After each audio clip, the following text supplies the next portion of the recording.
여러분들은 아마 근력을 키우면서 동시에 체지방을 빼는 노력을 해야 원하는 근육이 입체적으로 드러난다는 사실을 알고 계실 겁니다. 아무리 근력을 잘 키워놓아도 지방에 둘러싸여 겉으로 보이지 않는다면 아무 소용없겠죠. 그래서 오늘도 쉼없이 텁텁한 닭가슴살을 드시며 버티고 계신 여러분들께 조금이라도 도움이 되고자 맛있으면서 근성장에 도움도 되는 몇 가지 식품을 말씀드리고 싶네요. 그중 몇 가지는 근성장을 넘어서 여러분들의 쓸일 없는 정력까지 높여준다면 믿으실 건가요? 첫 번째로 소개시켜드리고 싶은 종류는 술인데요. 다이어트나 운동할 때 술을 절제해야 한다는 이야기 흔히들 들어보셨을 겁니다. 하지만 정확히 술의 어떤 점 때문에 근성장이나 다이어트에 방해가 되는지 정확히 알고 계신가요? 사실 술에는 당 성분이 있긴 하지만 극히 적기 때문에 술 자체로 살이 찌게 만드는 데 큰 영향을 주는 건 아닙니다. 대부분 술을 마실 때 함께 먹는 안주 때문에 당 섭취를 많이 하게 되는데 문제가 있죠. 때문에 술 자체는 다이어트에 큰 영향을 주진 않지만 확실히 근성장에는 방해가 되는 부분이 있습니다. 무엇보다 술이 근성장에 방해가 되는 첫 번째 요인은 술이 들어왔을 때 우리 몸의 간은 최우선 순위로 술의 해독을 먼저 하기 때문입니다. 간의 주 역할은 단백질 합성에 있습니다. 하지만 간은 술이 들어오면 혈액 속의 알코올 해독을 첫 번째 우선순위로 삼게 되기 때문에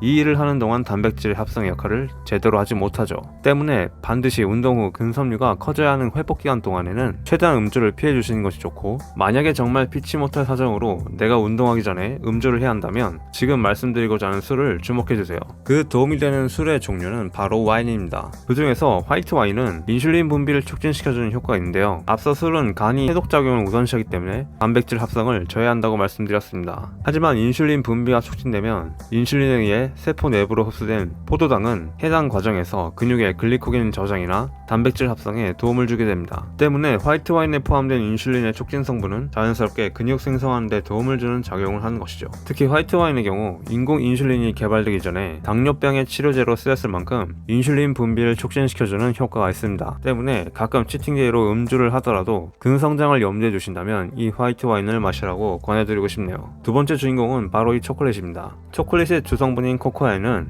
플레이버놀이라는 에피카테킨이 다량 함유되어 있는데 바로 이 성분이 건강과 근성장에 굉장히 긍정적인 영향을 줍니다. 에피카테킨은 혈관을 더 크게 넓게 만들어주는 효과가 있기 때문에 혈압을 떨어뜨려주고 운동을 할 때 수행 능력과 펌핑감 향상에 굉장히 긍정적인 영향을 미친다고 알려져 있습니다. 참고로 전 세계에서 가장 인기 있는 혈관 확장제인 비아그라와 버금갈 정도로 남성의 성 기능에도 매우 긍정적인 영향을 미치는데요. 문제는 시중에 파는 가공된 초콜릿에는 이 플레이버놀 성분이 거의 멸실되어 있거나 소량밖에 남아있지 않다는 데 있습니다. 이유는 플레이버놀의 대표 물질은 카테킨이라는 성분 때문인데요. 이 카테킨이 가지고 있는 오리지널 맛은 쓰고 떫은 맛을 내죠. 이는 설탕이나 가공 첨가물이 다량으로 들어가는 원인이 되고, 이 가공 처리 과정에서 성분의 일부가 파괴되고 함유량의 비율 자체도 낮아지게 되는 것이죠. 때문에 가공 처리에 맛과 색이 첨가된 파우더 기반의 제품은 이 플레이버노이드나 플라바놀 수치가 크게 떨어지기 때문에 피하는 것이 좋습니다. 때문에 되도록이면 최대한 가공이 덜 된 상태의 초콜릿을 섭취하시길 권장드립니다. 한때 카카오 99%, 70% 등 원료 함량이 표기된 제품이 인기를 끌었던 이유가 이 때문이 아닌가 싶습니다. 여러분들 해당 내용이 도움이 되셨다면 구독과 좋아요, 알림 설정까지 하셔서 더 많은 정보 얻어가시길 바랍니다.